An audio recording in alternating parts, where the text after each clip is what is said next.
दोस्तों, आज हम बात करने वाले हैं एक ऐसे देश की जिसे धरती पर मौजूद स्वर्ग कहा जाए तो शायद गलत नहीं होगा। यहाँ पर रहने वाली लड़कियाँ बेहद खूबसूरत और समझदार होती हैं, लेकिन दोस्तों इस देश की कनेक्टिविटी बहुत ही ज़्यादा खराब है।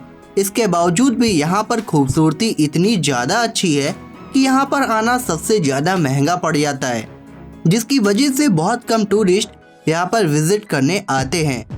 यहाँ पर बहुत सारे और बड़े बड़े बीचेस मौजूद है, जिसकी वजह से यहाँ पर आने वाले टूरिस्ट और लोकल एरियाज में रहने वाले लोग स्कूबा डाइविंग करते हैं। इसके साथ यहाँ पर बहुत सारे ग्रीन वैलीज, झरने और सुंदर पहाड़ मौजूद हैं।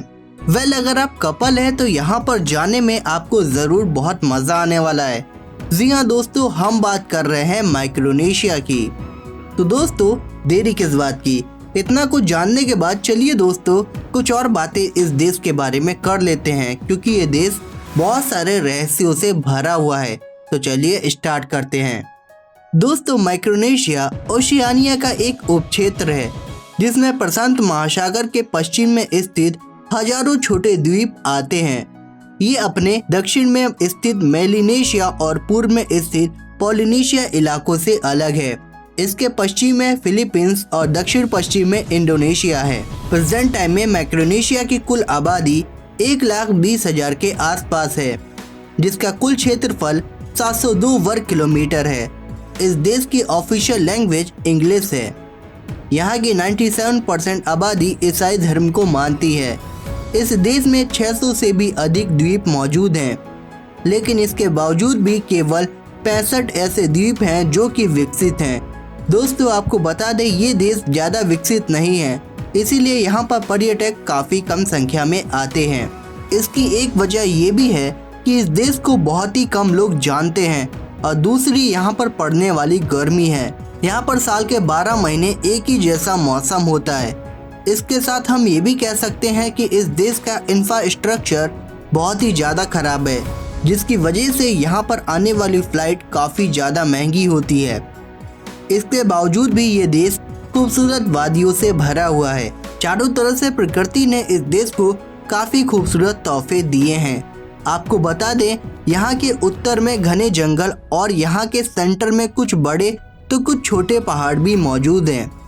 दोस्तों माइक्रोनेशिया में आपराधिक खतरे का डर बहुत ही कम होता है। ये लक्जमबर्ग या अंडोरा की तुलना में बहुत ही कम खतरनाक है। दोस्तों हमारे देश में जब भी कोई पैदा होता है तो उसका नाम केवल एक ही बार रखा जाता है ना? लेकिन इस देश में ऐसा बिल्कुल भी नहीं है। यहाँ पर हर साल लोग अपना नाम बदल कर रहते हैं। यहाँ के लोगों का मानना है कि बुरी आत्माओं को बेवकूफ़ बनाने के लिए हर साल नाम बदलना जरूरी होता है। दोस्तों इस देश के लोगों के पास बहुत ही कम संख्या में रोजगार है। यहाँ के लोग सिर्फ मछली पकड़कर ही अपना पालन पोषण करते हैं।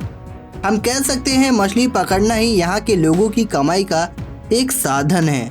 इस देश में डेवलपमेंट काफ़ी ज़्यादा मुश्किल अब हो चुका है, क्योंकि इस देश को मान्यता बड़े पैमाने पर नहीं मिल पाई है।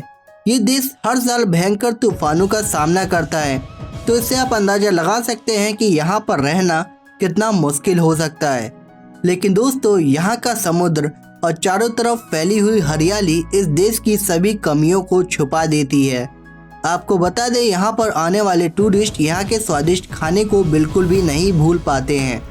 इस आइलैंड रीच पर कोरल की 300 स्पीसीज, 1000 मछलियों की स्पीसीज और मोलस्कस की 1200 स्पीसीज पाई जाती हैं। और तो और दुनिया का सबसे बड़ा क्रैब यानी कि केकड़ा भी आपको माइक्रोनेशिया में ही देखने को मिल जाएगा। यहाँ पर अलग अलग प्रजाति के एक से बढ़कर एक जहरीले सांप आपको दिखाई देंगे, जिनके केवल काटने से ही आपका स्वर्गवास हो सकता है। लेकिन इसके बावजूद भी कुछ ऐसी जगह हैं जहाँ पर लोग शांति से रह सकते हैं, और वो जगह एकदम सुरक्षित है। तो दोस्तों मैं उम्मीद करता हूँ इस देश का सफ़र हमारे साथ करके आपको ज़रूर मज़ा आया होगा। इस देश के बारे में कौन सी बात आपको सबसे ज़्यादा अट्रैक्टिव लगी, कमेंट सेक्शन में ज़रूर बताइएगा। और तो और हमारी माने तो इस गर्मी की छुट्टियों में इस देश का सफ़र एक बार ज़रूर करके आइएगा। चलिए फिर मिलते हैं आपसे अगली वीडियो में। जल्द लौटेंगे हम एक और नए सफ़र में। तब तक के लिए नमस्कार, जय हिंद, वंदे मातरम।